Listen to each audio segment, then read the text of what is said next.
ஒரு 1 மாதம் முன்னாடி வீட்டுக்காரர் சாயங்காலம் 7 மணிக்கு ஆனை கொலை பண்ணிட்டான். 3 குழந்தை இருக்குது. ஜென்ம சர்டிஃபிகேட்டில் ஆதார் இல்லை. அதெல்லாம் ரெடி பண்ணி கொடுத்துட்டான்.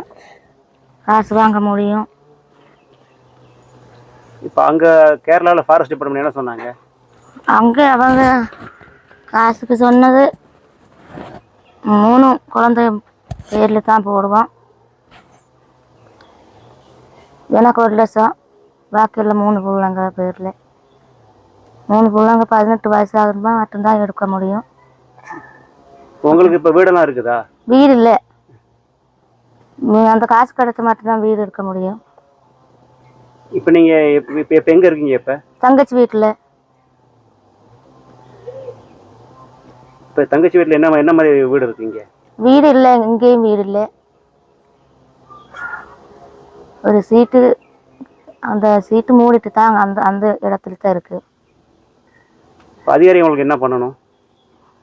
அது எனக்கு தெரியாது, எங்கே போய் பண்ணணுன்னு.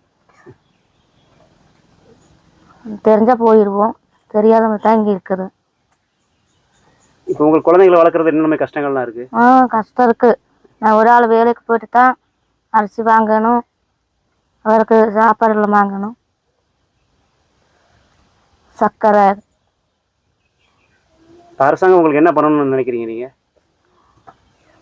அவங்க ஒன்றும் என்கிட்ட சொல்லலை.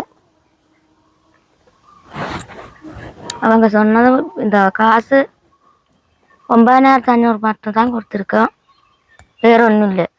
அவங்க வந்து இங்கே ஒன்றும் சொல்லவே இல்லை. இப்போ சர்டிஃபிகேட்லாம் கிடைச்சா தான் உங்களால் காசு வாங்க முடியுமா? ஆமாம். இப்போ இங்கே அதிகாரிகிட்ட நீங்கள் என்ன கேட்க விரும்புகிறீங்க? இங்கே அதிகாரிங்கிட்ட இங்கே எனக்கு தெரியாது யாருன்னு.